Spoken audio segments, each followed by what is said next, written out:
L'absolutisme era el règim polític propi de l'edat moderna, implantat a Europa entre els segles XVI i XVIII.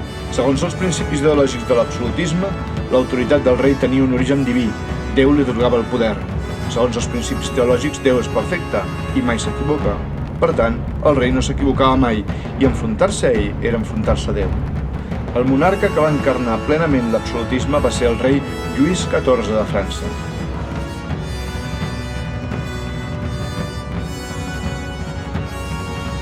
En el segle XVIII, l'absolutisme era el sistema polític més usual entre els regnes d'Europa.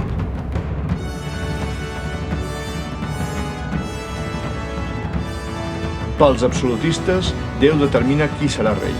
L'investeix amb el ceptre i la corona, que són els símbols del govern. Això vol dir que és l'únic propietari dels tres poders de l'Estat.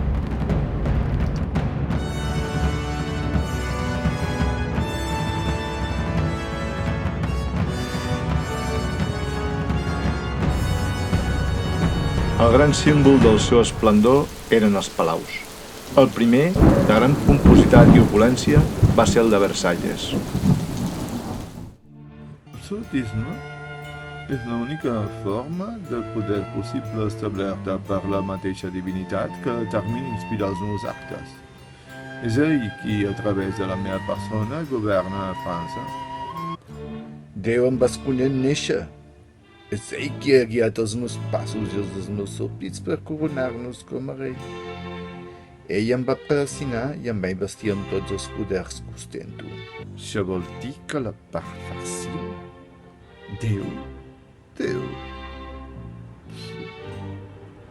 Déu acompanya les meves decisions.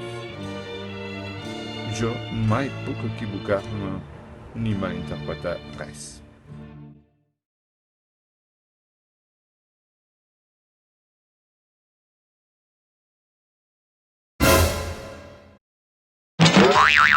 Hola, soc Déu. Quan vaig crear l'ésser humà, vaig decidir que hi hauria persones privilegiades i no privilegiades. Quina broma, oi? Els privilegiats tenien dues funcions. L'una seria la de resar-me a mi, clar. I l'altra seria la de fer de res per defensar la resta. Aquests serien poquets, però, com ja sabeu, al capdamunt de tot hi vaig posar un rei per manar-los a tots. Seria un gest de bona voluntat per part meva. Els que resaven es dividien en alta i baixa per l'església, mentre que els altres es dividien en alta i baixa noblesa. Som privilegiats. Tenim molta sort. Déu ens ha escollit. Som privilegiats. Què hi farem? Mireu, no paguem impostos. Som propietaris del 90% de les terres i a sobre som la pera marinera. Som el millor que hi ha en el món. Nosaltres estem per sobre de la resta. Som uns pobles mindundis. Que el Déu els ha escollit perquè treballin per nosaltres. Nosaltres l'únic que hem de fer és rebre els dinerons que ens van fer nosaltres. I clar, això ens fa més poderosos, més rics. Tenim el privilegi de portar joies, tenim el privilegi de jutjar. Som el que no hi ha. Com que em vaig cansar, a l'edat moderna vaig decidir que els nobles no podien tenir soldats. Els hi vaig atorgar els feus, els vaig donar les terres, els vaig fer propietaris, sí, a través del rei. Sí. És a dir, ja no tenien una funció de rejar, però sí de recolzar el rei i farien tasques per al rei a nivell governamental, a nivell judicial i fins i tot en l'exèrcit, si volia. Per sota vaig fer els no privilegiats, que haurien de treballar per la resta. El que passa és que aquests eren molt i sí. N'hi havia alguns que es van passar de frenada i van començar-se a fer rics. Sí, fent negocis, sí. Una cosa molt moderna. En aquella època el negoci va començar a tenir una certa rellevància i aquests individus van fer tan rics com els mateixos nobles. Però no tenien poder. No. Mira, estic fins als nassos, sempre pagant impostos, sempre aquí, depenent del que volen aquests senyoritingos, n'estic fins als nassos, jo el que vull viure bé, no haver de pagar ni un duro més a aquesta gent, i a mi no haver-me de genollar davant d'ells, que és el colmo, que aquests tios són uns penques, són uns drapos, no foten absolutament res. Res de res. Si és que a sobre els hem de pagar tot el que ells, els capricis, tot el que ells volen, són com cabronassos, jo vull ser noble.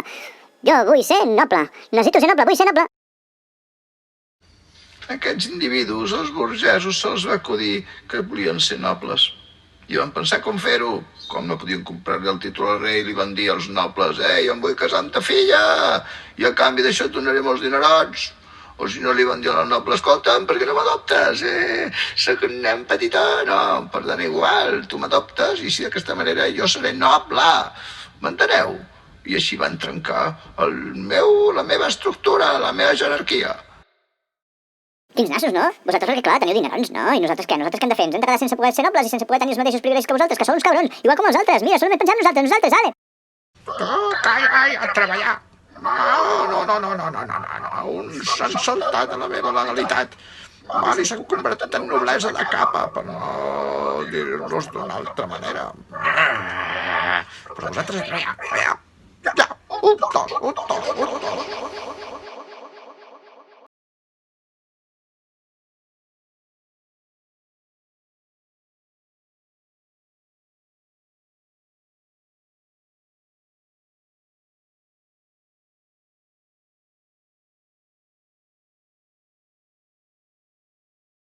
Les activitats primàries de l'edat moderna es basaven especialment en l'agricultura com a principal font d'ingressos i lloc de feina dels habitants de l'època. El 90% dels habitants d'Europa vivien d'aquesta activitat. Actualment hi viuen prop del 4%.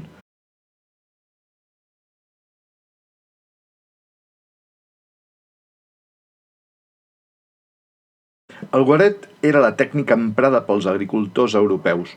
Aquest fet condemnava els camperols a viure en una economia de subsistència, és a dir, d'autoconsum, ja que l'haver de pagar una bona part dels seus beneficis als propietaris privilegiats els deixava poc marge per poder millorar les seves vides.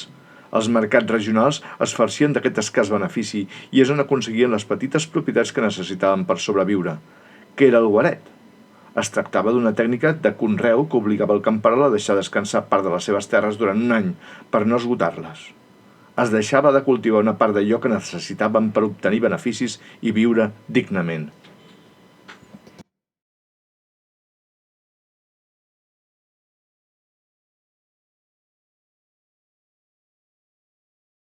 Aquesta activitat s'estructurava al voltant de les heretats, que eren els antics feus convertits en propietat i passaven de pares a fills per herència. Recordem que més del 90% de les terres pertanyia als privilegiats. Com que ja no eren feus, la seva funció administrativa i de defensa al voltant d'un castell ja no tenia sentit. Per tant, van substituir les incòmodes fortaleses per plàcids palaus. I simplement es van dedicar a administrar les seves terres mentre seguien estrangulant els camperols.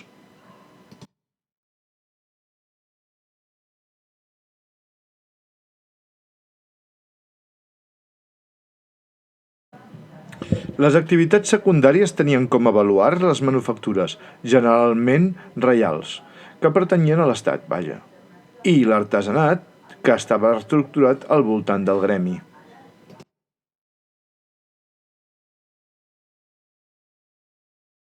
Les manufactures eren grans instal·lacions on es combinava l'actuació d'artesans amb rudimentàries màquines de tracció hidràulica o animal. Com que eren molt cares, acostumaven, com ja hem esmentat prèviament, a ser propietats estatals. Fabricaven objectes de luxe per satisfer la cort i la noblesa que hi vivia, però també fabricaven allò que l'administració i les forces de seguretat necessitaven.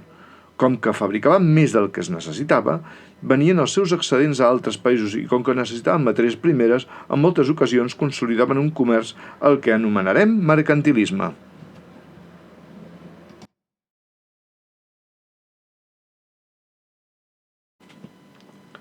Els artesans s'agrupaven en gremis o associacions d'artesans d'un mateix ofici. Els gremis tenien funcions molt concretes, reglamentaven l'ofici, impedien la competència, l'accés a aquest ofici, el seu aprenentatge i fins i tot on s'establien els obradors.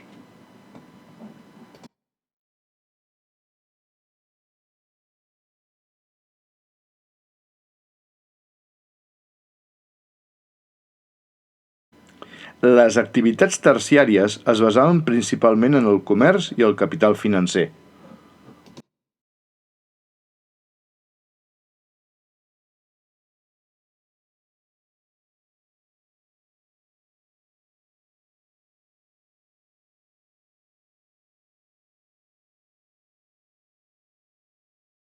El comerç colonial va permetre l'arribada de matèries primeres que no existien en els seus regnes, principalment metalls preciosos.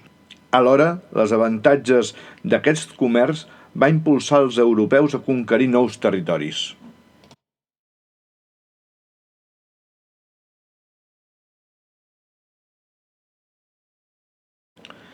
L'esclavatge va ser una font enorme de riquesa no solament pel seu comerç, sinó també pel seu ús. El comerç d'esclaus s'iniciava amb la captura en terres africanes, continuava amb el seu transport on es feia neteja dels més dèbils o dels que es plantaven cara, els primers perquè no resistien el viatge sense gaire alimentació i apretats dintre les bodegues del vaixell, mentre que els segons, els rebels, eren penjats en els màstils. En el transport es calcula més o menys que es moria entre el 30 i el 40% de la càrrega. Quan arribaven a Europa, els netejaven i alimentaven com si fossin animals, i els venien a capitans que els transportaven a Amèrica. Aquest trajecte, tot i ser menys dur que l'anterior, continuava sent un sedàs on solament els més forts i dòcils sobrevivien. Al final del trajecte era també un gran negoci. Els esclaus eren una mà d'obra que, tot i ser cara inicialment, es convertien en màquines econòmiques de fer feina.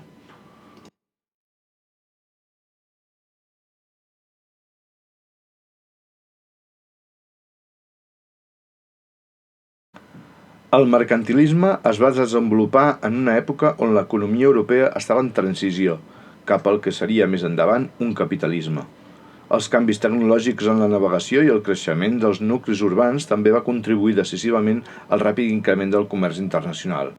El concepte de mercantilisme es va definir a partir dels grans descobriments geogràfics. Les noves rutes comercials marítimes obertes des del segle XV van iniciar un corrent de metalls preciosos des dels nous territoris vers Europa, en particular després de la conquesta castellana de part d'Amèrica. Així, el mercantilisme es va considerar com a sinònim de riquesa mitjançant l'acumulació de metalls preciosos, principalment or i plata, des dels nous continents.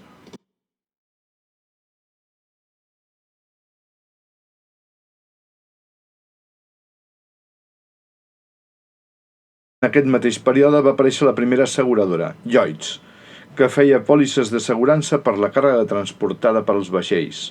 Els guanys també es van convertir en una enorme font de riquesa, ja que s'invertien per assolir més guanys, donant pas a una banca europea d'estil cristià.